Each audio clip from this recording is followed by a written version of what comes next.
Bismillahirrahmanirrahim. Assalamualaikum warahmatullahi wabarakatuh. Perkenalkan, di sini saya Alma Livia. Hari ini saya akan melakukan perhitungan dari leukosit.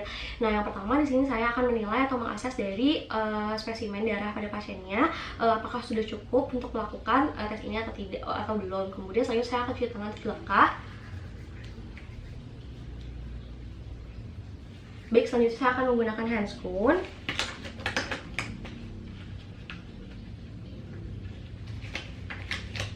Oke.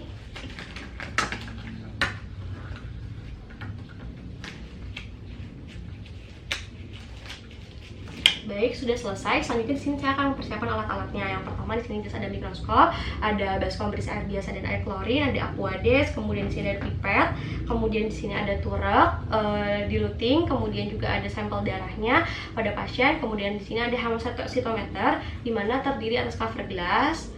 Kemudian juga ada counting chambernya,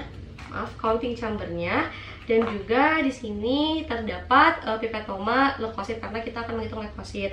Jangan lupa juga ada tisu dan juga pipet biasa, serta di sini ada kertas untuk menghitung dari leukosit yang ada di counting chambernya nanti. Nah, yang pertama di sini saya akan melakukan identifikasi dari identitas pasien, kemudian juga dari nama, usia, jenis kelamin, dari medical recordnya, kemudian akan melakukan homogenisasi dari sampel darah. Nah, selanjutnya ketika sudah selesai, saya akan masuk ke tahap selanjutnya, di mana saya akan mengambil sampel darah tersebut menggunakan pipetoma. Oke, kita ambil sebanyak 0,5 atau lebih. Oke, ketika kelebihan kita bisa melapkannya ke tisu. Oke, kemudian ketika sudah bersih, kita akan mengambil turek diluting sebanyak sampai angka 11 di pipetnya. Baik, ketika sudah selesai, nantinya kita akan buka tube-nya. Kemudian saya akan melakukan diluting dari campuran ini dengan seperti angka 8 seperti ini.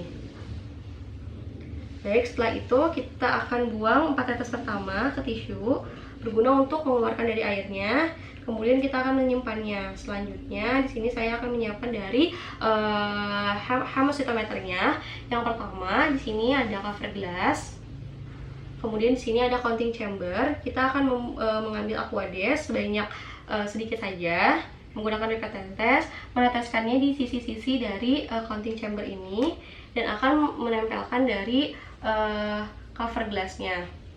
Kemudian sampai nantinya akan terbentuk Newton ring atau seperti pelangi. Setelah terbentuk artinya nantinya volumenya udah 0,1 mm.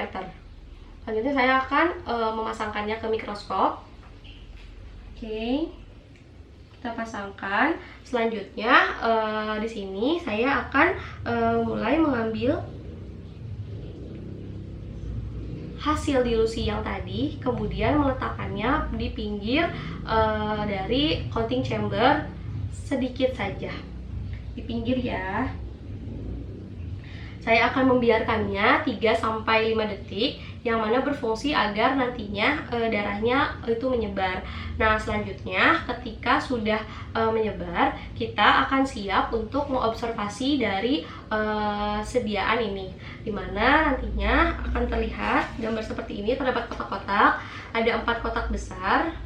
Kemudian satu kotak besar berisikan 16 kotak kecil, yang kemudian nantinya kita akan melihat dari per kotaknya, dimana bisa kita lihat di mikroskopnya atau di bawah mikroskopnya. Oke, kemudian nantinya kita akan menghitung dari 4 kotak besar ini, yang masing-masingnya ada 16 kotak kecil yang tadi. Nah, selanjutnya kita nantinya akan hanya menghitung bagian leukosit yang ada pada kotak kecil dan juga berada di atas di garis atas dari kotak tersebut, jika memang garis tersebut bersinggungan. Jadi kalau yang di bawah kita tidak menghitungnya. Nah, selanjutnya di sini saya akan mulai menghitungnya. Untuk perhitungannya sendiri zigzag, dimana dari paling ujung nantinya akan menuju ke bagian yang berbatasan dengan garis, karena garis-garis tebal ini nantinya sebagai indikator atau penandanya. Oke, pertama kita akan hitung kotak kecil 1 0, oke, kotak kecil 2 2, kotak kecil 35, kotak kecil 44, kotak kecil 53. Karena kotak kecil 5 berarti ke bawah ya, ada zigzag. Kemudian selanjutnya 2, selanjutnya 0, selanjutnya 1, dan seterusnya. Nah, kemudian nantinya kita akan menghitung.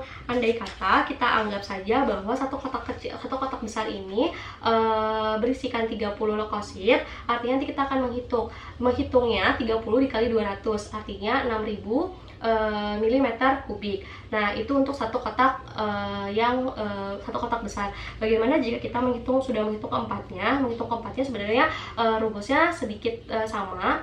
Ada kesamaan di mana nantinya watt gas cell ini sama dengan N cell per volume cell, kemudian dikali diluting faktornya, di mana untuk jika kita andaikan kotak pertama 30, kotak kedua 40, kotak ketiga 30, dan kotak keempat 40, artinya jumlahnya adalah 140.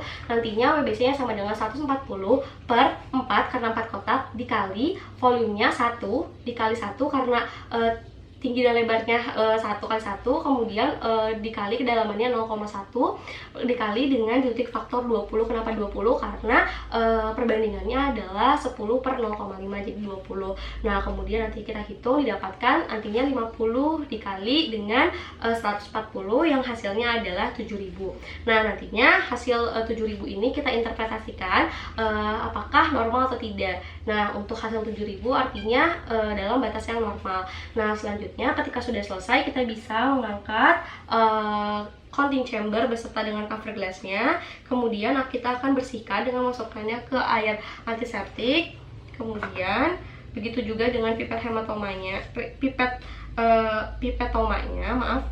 Selanjutnya kita biarkan 10 menit. Setelah selesai kita akan taruh ke air yang biasa. Oke, ketika sudah selesai kita dapat keringkan.